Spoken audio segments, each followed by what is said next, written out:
안녕하세요. 알쓸피식 이하은입니다. 주름 때문에 고민 많으시죠? 피부과 의사인 저도 주름 관리를 위해서 정말 신경을 많이 쓰는 편인데요. 우리 피부 안쪽의 콜라겐은 20대 중반부터 서서히 줄어들기 시작해서 매년 1%씩 감소된다고 되어 있고 40대가 되면 20대의 절반 수준으로 콜라겐이 줄어든다고 해요. 그래서 20대 후반부터는 꾸준하게 관리를 해주는 것이 필요합니다. 물론 이미 생겨버린 주름을 화장품만으로 해결하기는 어렵겠지만 꼼꼼한 세안 습관과 보습제 잘 바르는 그런 기초 습관들을 토대로 하고 거기에 좀 추가적으로 노화를 늦출 수 있는 성분들이 함유되어 있는 화장품을 발라서 케어를 한다면 조금이라도 노화를 늦추는 데 도움을 줄 수 있습니다. 피부 노화는 얼굴에 주름이 생기고 얼굴이 처지는 등의 증상으로 나타나게 됩니다. 피부를 구성하는 세포들 자체가 노화가 되고 피부 안쪽에 콜라겐이 줄어들면서 나타나는 현상인데요.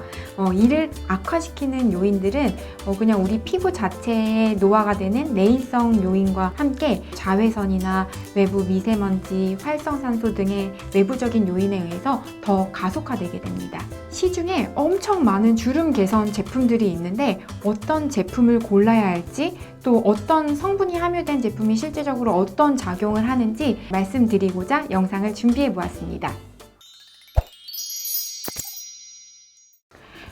오늘은 제가 항상 주름 개선에 도움이 된다고 말씀드린 보톡스나 피부과에서 처방 가능한 스티바 연고를 제외하고 화장품 성분으로만 말씀을 드릴 건데요. 가장 효과적인 주름 개선 화장품 성분으로 4가지가 있는데요. 레티놀과 레티닐 팔미테이트, 아데노신, 그리고 폴리액토실레이트, 레티나마이드 이 4가지가 있습니다. 먼저 주름 개선의 대표적인 성분으로 레티노이드에 대해서 간단하게 설명을 드릴게요. 레티노이드계 성분은 레티닐알데하이드, 레티놀, 그리고 레티날, 레티노익 산으로 변화되어서 피부에서 직접적인 작용을 보이게 됩니다. 레티노익산이 직접적으로 그 수용체에 붙어서 작용을 나타내기 때문에 가장 효과적이지만 이는 화장품으로 사용은 불가능하고 스티바 연고와 같이 처방으로 가능한 성분입니다. 그래서 화장품으로는 레티닐, 레티놀, 레티날 이 3가지로 대표적으로 사용이 되고 있는데요. 레티놀은 처방전 없이 구매 가능한 레티노이드 성분 중에서 주름 개선에 효과를 보이고 피부에 발랐을 때 처방 레티노이드 제제보다는 자극도 덜한 편입니다.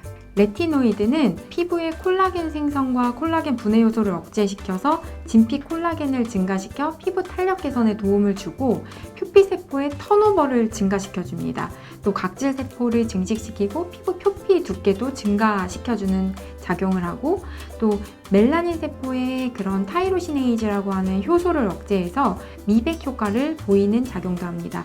또 피부 안쪽에서 히알루론산을 생성하고 진피 내 섬유를 정상화시켜줍니다. 그러면은 레티놀 제품을 잘 고르는 방법이 있나요? 레티놀의 함량이 부족하거나 그 레티놀을 만드는 과정에서 제조 과정이 불안정하면 레티놀의 효과가 떨어질 수 있습니다.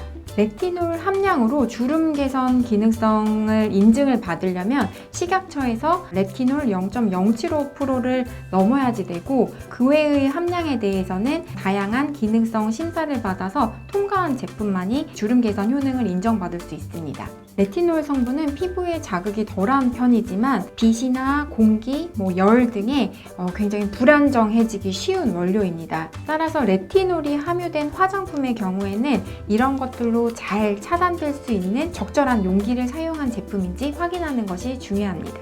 레티놀의 이런 불안정한 성분을 안정화시키는 것이 중요한데요. 제품 설명을 꼼꼼하게 살펴보면서 전문적인 연구를 한 제품인지 확인해 보는 것이 필요합니다.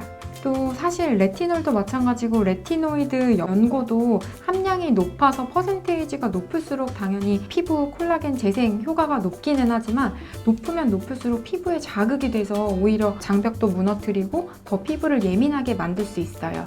그래서 내 피부에 맞는 적정 함량의 레티놀이 들어있는 제품을 선택하는 것이 중요합니다. 피부가 너무 민감해서 스티바 연고가 도저히 안 맞는데 레티놀 화장품 맞을 수도 있나요?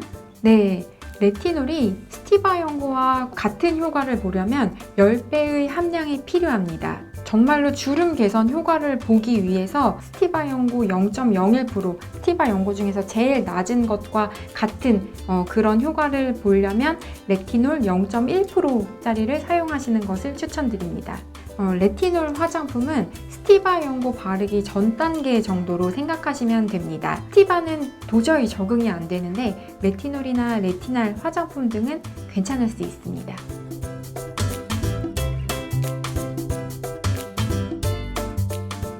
레티놀 제품도 민감성 피부에는 자극이 될 수 있기 때문에 막 주름 개선을 하기 위해서 레티놀부터 먼저 바르기보다는 기초 제품을 다 바르고 원하는 부위에 소량 발라보도록 합니다. 처음 바를 때는 매일 쓰기보다는 3일에 한 번, 이틀에 한 번 점점 주기를 줄여서 바르는 것을 추천드립니다. 혹시라도 그 농도의 레티놀에서도 자극이 됐다고 하면 보습제랑 반반 섞어서 농도를 조금 더 낮춰서 소량씩 발라보는 것을 추천드립니다. 눈가나 입가 같은 피부는 피부가 얇고 자극을 받기 쉽기 때문에 정말 소량씩 바르는 게 좋습니다.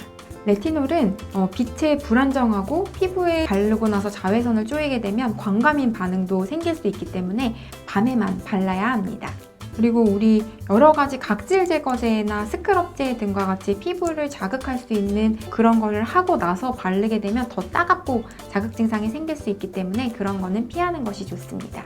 마지막으로 제가 늘 말씀드렸듯이 아무리 좋은 화장품 주름 개선 성분이더라도 내 피부에 안 맞으면 오히려 독이 될 수 있습니다. 레티놀 제품을 바르고 따갑거나 붉어지거나 가렵거나 그런 증상이 생기면 바르는 것을 바로 중단하시고 피부과에 내원하시는 것이 좋습니다. 레티놀 제품을 다른 비타민C 제품과 함께 써도 될까요?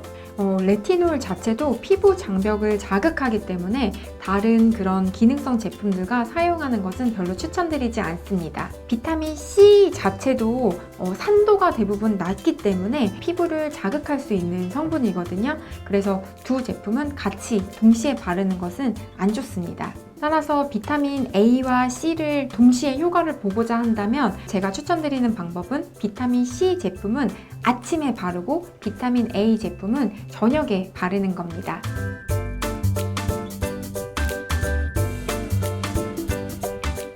이론적으로 레티날은 트레티노인산에 좀 더 가까운 전구체이기 때문에 효과가 더 좋을 수 있습니다. 하지만 레티날은 성분을 안정화시키기가 어려워서 화장품 유효 성분으로 많이 사용되지 않아 여러 임상 연구는 조금 부족한 실정입니다. 또 레티날의 피부 침투 능력이 조금 낮기 때문에 그 효과가 꼭 레티놀보다 좋다고 말하기는 어렵습니다. 또 아직까지 레티날 성분은 식약처에서 인증한 주름 개선 성분의 4가지에 포함되어 있지는 않습니다. 그럼 제가 실제로 레티놀 화장품 고르는 방법을 말씀드리도록 할게요. 우선 화장품 성분을 분석해주는 앱을 통해서 주름 기능성 성분인 레티놀을 선택해서 그러한 제품들을 한번 쭉 살펴보도록 합니다. 두 번째로 식약처에서 고시한 함량인 레티놀 0.075% 이상이 함유되어 있는지 체크해 봅니다. 세 번째로 레티놀은 주름 개선 효과가 있지만 굉장히 불안정한 원료이기 때문에 이를 안정화한 기술이 있는 브랜드의 제품인지 확인을 합니다. 네 번째로 밀폐 용기로 구성되어 있어 우리가 레티놀 제품을 사용하는 동안 변질이 되는지 안 되는지 체크를 해보는 것도 중요합니다. 지금까지 주름 개선 화장품의 대표 성분인 레티놀에 대해서 상세히 알아보았는데요. 다음으로 주름 개선 효능을 보이는 나머지 3가지 제품에 대해서 간략하게 말씀드리도록 할게요. 두 번째로 레티닐 팔미테이트입니다. 레티닐 팔미테이트는 레티노이드 전구체 중에서 제일 앞단계 쪽에 있거든요. 그래서 유효한 효과를 보기 위해서 2단계를 거쳐서 가야 하기 때문에 피부에 흡수는 잘 되지만 유효한 효과를 보기 위해서 굉장히 농도를 높게 발라야 동일한 효과를 볼 수 있습니다. 세 번째로 아데노신은 DNA를 구성하고 있는 성분으로 우리 피부 안쪽에 잘 침투가 되는 성분인데요. 피부 안쪽에서 섬유아세포를 자극해서 콜라겐을 재생시켜주고 진피세포의 파괴를 막아서 노화를 막아주는 작용을 합니다.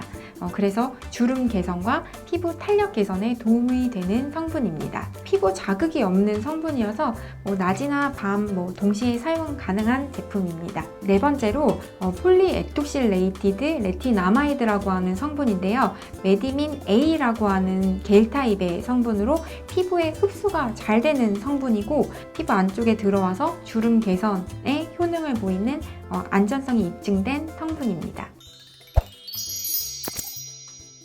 오늘 주름 개선 화장품 성분 중에 좀 레티놀에 중점적으로 말씀을 드려보았는데요. 레티놀 화장품 선택 시에 좀 도움이 되는 영상이 되었으면 좋겠습니다.